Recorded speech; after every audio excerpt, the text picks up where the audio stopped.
बिस्मिल्लाहिर्रहमानिर्रहीम। अस्सलामु अलैकुम वरहमतुल्लाहि वबरकातुहू।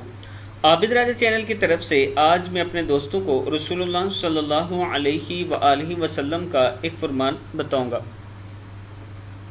वो कौन सी सूरतें हैं जिनकी वजह से आप सल्लल्लाहु अलैहि वआलिहि वसल्लम पर बढ़ापा तारी हो गया।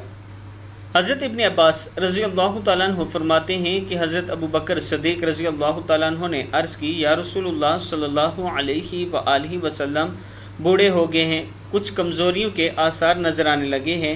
आप सल्लल्लाहु अलैहि वआलिहि वसल्लम ने इरशाद फरमाया, मुझे सूरह हूद, सूरह वाक़िआ, सूरह मुरसलात और सूरह अम्मा यतसाअलून यानी सूरह नबा और सूरह शम्स ने बूढ़ा कर दिया है। किताब का वाला ये नीचे मौजूद है। दोस्तों, अगर आप इन सूरतों के मतलब देखें, तर्जमा पढ़ें, तो आप दोस्त हैरान रह जाएंगे और आप दोस्त सोचना शुरू कर देंगे कि हम ज़िंदगी कैसे गुजार रहे हैं और आखिरत में हिसाब किताब कैसे देंगे। मैं अपने दोस्तों से गुजारिश करूंगा कि ज़रूर इनका मतलब आपने सुनना है, तर्जमा आपने सुनना है।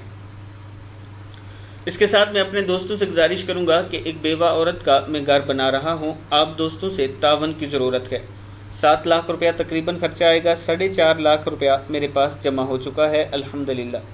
और जो मस्जिद तामीर कर रहा हूँ उसकी वीडियो भी मैंने अपने चैनल पर अपलोड कर दी है, आप दोस्त वो भी देख सकते हैं। अस्सलामु अलैकुम वरहमतुल्लाहि वबरकातुहू।